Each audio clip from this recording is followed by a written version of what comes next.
Selamat pagi dan selamat berjumpa kembali. Sebelum kita memulai renungan kita pada Sabtu 5 Agustus 2023, marilah kita membuka renungan pagi kita dengan berdoa. Dalam nama Bapa dan Putra dan Roh Kudus. Amin. Allah Bapa yang Maha Pengasih dan Penyayang, Engkau menghendaki agar kami saling berbelas kasih dan berbagi kasih dalam hidup ini. Semoga sepanjang hari ini hati kami senantiasa dipenuhi rasa belas kasih terhadap sesama kami yang kami jumpai dalam hidup dan karya-karya kami. Demi Kristus Tuhan dan pengantara kami.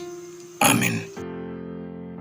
Bacaan suci yang akan kita renungkan pagi ini saya ambil dari Injil Matius bab 14 ayat 1 sampai 12. Tuhan bersamamu dan bersama rohmu. Inilah Injil Yesus Kristus menurut Matius. Dimuliakanlah Tuhan.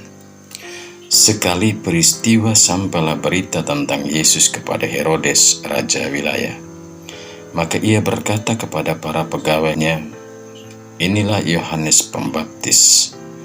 Ia sudah bangkit dari antara orang mati, dan itulah sebabnya kuasa-kuasa itu bekerja di dalam dirinya."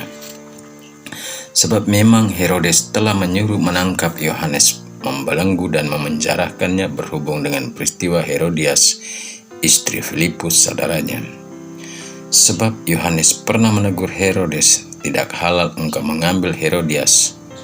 Herodes ingin membunuhnya, tetapi ia takut kepada orang banyak yang memandang Yohanes sebagai nabi. Tapi pada hari ulang tahun Herodes, menarilah putri Herodias di tengah-tengah mereka dan menyenangkan hati Herodes, sehingga Herodes bersumpah akan memberikan kepadanya apa saja yang dimintanya. Maka setelah dihasut oleh ibunya, putri itu berkata, "Berikanlah kepadaku di sini kepala Yohanes Pembaptis di sebuah talam." Lalu sedihlah hati raja, tetapi karena sumpahnya dan karena tamu-tamunya, diperintahkannya juga untuk memberikannya. Disuruhnya orang memenggal kepala Yohanes di penjara dan membawanya di sebuah talam. Lalu diberikan kepada putri Herodias, dan putri Herodias membawanya kepada ibunya.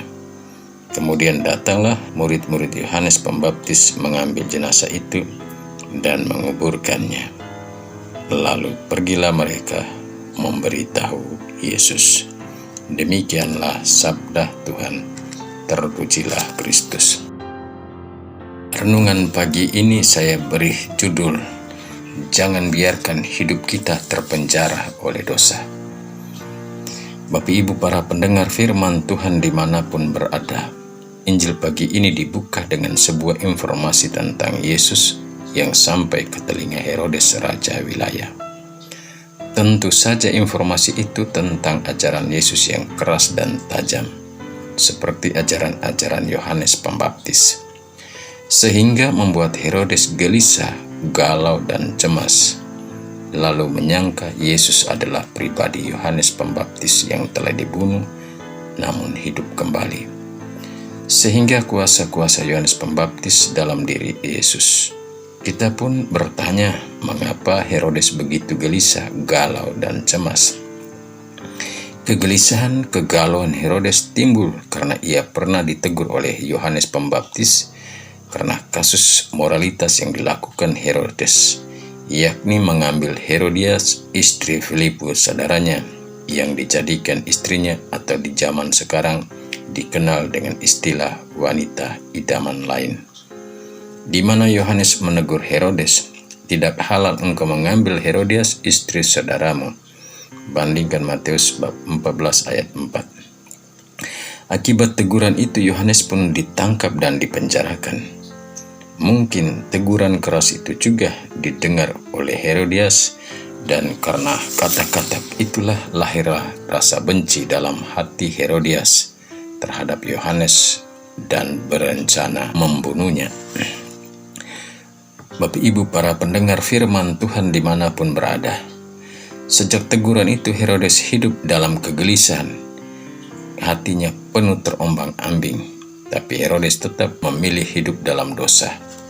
Dan sepertinya ia tidak mau melepaskan kenyamanan hidup dalam dosa yang telah membelenggunya. Sabda Allah tidak tinggal di dalam dirinya, sehingga demi kenikmatan duniawi atau kepentingannya, ia memutuskan untuk memenggal kepala Yohanes Pembaptis. Dan kesempatan itu pun tiba bagi Herodes dan Herodias dalam peristiwa ulang tahun Herodes, di mana anaknya menari begitu luar biasa dan yang menyukakan hatinya dan juga para tamu undangan. Maka Herodes mengangkat sumpah bahwa ia akan memberikan apapun yang diminta putri Herodias. Setelah dihasut Herodias, maka Herodes pun menyerahkan kepala Yohanes dalam sebuah talam kepada putri Herodias, dan putrinya menyerahkan kepada ibunya.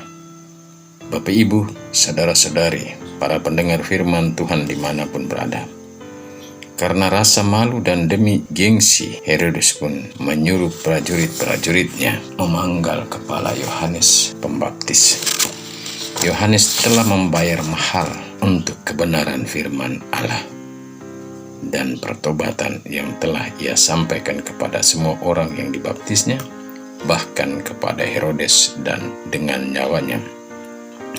Dan Yesus sangat mengasihi Yohanes Pembaptis dan mengatakan tidak ada nabi yang seperti dia yang lahir dari seorang perempuan. Yohanes Pembaptis mendapat tempat di hati Yesus. Yohanes Pembaptis mati, tetapi kematiannya membongkar boroknya manusia sampai ke akar-akarnya. Herodes yang berkuasa tidak menjalankan kuasa untuk keadilan, tapi untuk mempertahankan kekuasaannya. Inilah kejahatan yang sangat tidak disukai oleh Tuhan. Pengalaman kegelisahan Herodes juga mungkin dialami oleh banyak orang dalam dunia sekarang.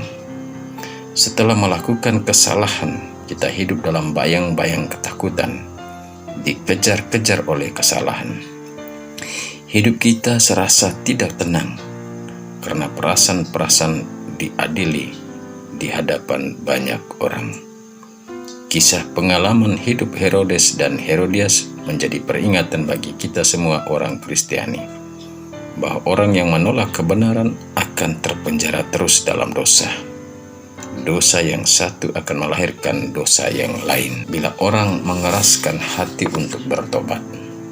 Bapak, Ibu, para pendengar firman Tuhan dimanapun berada, agar kita tidak terpenjara dalam dosa, hendaklah kita bertobat dan mohon pengampunan dari Allah dengan selalu merayakan sakramen tobat.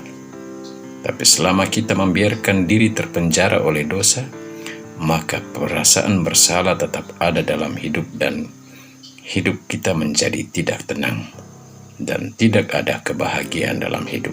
Apapun besarnya dosa kita, tapi kita harus selalu datang kepada Tuhan sebagai orang Kristiani dalam sakramen tobat. Hidup kita sebagai orang Kristiani akan serasa tenang dan bahagia kalau kita datang dan merayakan sakramen tobat. Karena Allah kita adalah Allah Maha Pengampun dan penuh belas kasih kepada setiap orang. Biar dosamu merah seperti kirmisi, tapi akan menjadi putih seperti salju kalau kita memiliki hati yang mau bertobat. Amin. Marilah berdoa. Allah pengasih dan penyayang, kami bersyukur dan berterima kasih kepadamu, karena Engkau selalu menyertai kami dan memberikan peringatan kepada kami, agar kami tidak tinggal dalam dosa, melainkan harus selalu bangkit dari kesalahan dan dosa dengan merayakan sakramen-sakramen gereja, teristimewa sakramen tobat dan ekaristi. Semoga Engkau senantiasa mengampuni dosa-dosa kami dan memberikan berkat kepada kami sepanjang hari ini. Demi Kristus Tuhan dan pengantara kami. Amin. Marilah mohon berkat Tuhan. Tuhan bersamamu dan bersama rohmu. Kita sekalian, semua orang yang kita doakan, yang kita janjikan doa, yang mengharapkan doa-doa dari kita, dan perjalanan kita ke tempat-tempat kerja kita masing-masing. Orang-orang yang kita jumpai di perjalanan dan yang bekerja bersama kita hari ini di kantor, di rumah, ataupun di perusahaan-perusahaan, senantiasa dinaungi, dilindungi, dibimbing, dan diberkati oleh Allah yang Maha Kuasa, Bapa, Putra, dan Roh Kudus. Amin. Selamat beraktivitas, Tuhan memberkati.